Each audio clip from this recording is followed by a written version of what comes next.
So, మనం ఈరోజు కొన్ని కామన్‌గా వచ్చే ప్రాబ్లమ్స్ సర్జికల్ ఓపీలో వచ్చే ప్రాబ్లమ్స్ గురించి మాట్లాడదాం. సో, కామన్‌గా మనం ఎక్కువగా చూసే ప్రాబ్లమ్స్‌లో ఒకటి ఈ హెర్నియా అంటాం. హెర్నియా అంటే మనకి పొట్టలో గాని, ఈవెన్ ఇంటర్నల్‌లో గాని హెర్నియాస్ ఏర్పడొచ్చు. సో, కామన్‌గా మనకి పొట్ట గోడ కండరాలు బలహీనపడడం వలన ఒక చిన్న పొరలాగా అక్కడి నుంచి మనం పొట్టలో ఒత్తిడి పడినప్పుడు బెలూన్‌లాగా, బుగ్గలాగా ఉబ్బడం, పొట్టలో ఒత్తిడి పెట్టిన ఒత్తిడి అయినప్పుడు ఏర్పడుతూ ఉంటాయి. సో, ఈ కామన్‌గా మనకి బొడ్డు దగ్గర, గజ్జెల్లో ఇట్లాంటి వాటిలో, తర్వాత లోపల ఇంటర్నల్‌లో గూడా హెర్నియాస్ ఏర్పడుతూ ఉంటాయి.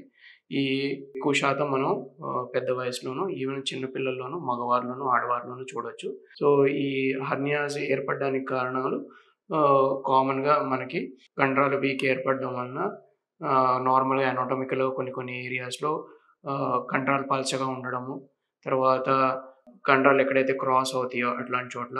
సో, కొంతమందిలో ఏంటంటే పొట్టలో ఒత్తిడి పడే అంశాలేమన్నా ఉన్నా క్రానిక్ కాఫ్ గాని, దగ్గు అలాంటిది గాని, మలబద్ధకం ఉండి ముక్కడం గాని, మూత్రానికి ఇబ్బందుండి ముక్కడం గాని, లేదంటే బరువు పనులు చేయడం వలన సో, పొట్టలో ఒత్తిడి పడి ఎక్కడైతే కండరాలు వీక్ ఉంటాయో ఆ ఏరియా నుంచి హెర్నియా ఏర్పడుతూ ఉంటుంది. సో, ఈవెన్ చిన్న పిల్లల్లో గూడా పుట్టుకతో కూడా కొన్ని కొన్ని ఏరియాస్‌లో ఈ కండరాలు వీక్ ఉన్న చోట్ల హెర్నియాస్ ఏర్పడుతూ ఉంటాయి. సో, వీటికి కామన్‌గా సర్జికల్ ట్రీట్‌మెంట్ అవసరం పడతది. అది నెగ్లెక్ట్ అయిన పేషెంట్స్‌లో కాంప్లికేషన్స్ గూడా ఏర్పడొచ్చు. లోపల కొవ్వు గాని, పేగులు గాని వచ్చి అడ్డం పడి రక్త సరఫరా ఇబ్బందయ్యి, ఆ పేగులు పొల్లడం గాని, పగలడం గాని, ఇన్ఫెక్షన్ వలన ప్రాణానికి ఇబ్బంది గూడా జరగవచ్చు. సో, ఈ ట్రీట్మెంట్ సర్జికల్ ట్రీట్మెంట్ దానికి లాప్రోస్కోపిక్ మెథడ్ ఉంటుంది. ఓపెన్ మెథడ్ ఉంటుంది.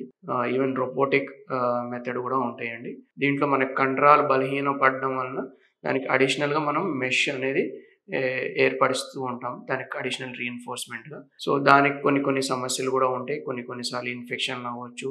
మళ్ళీ వచ్చే అవకాశాలు ఉండొచ్చు.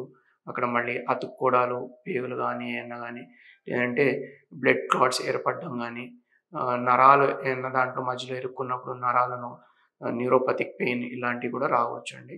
సో, ఈ కొన్ని హెర్నియా రిలేటెడ్ ఆహ్, మీకు అవగాహన చెప్తున్నాను.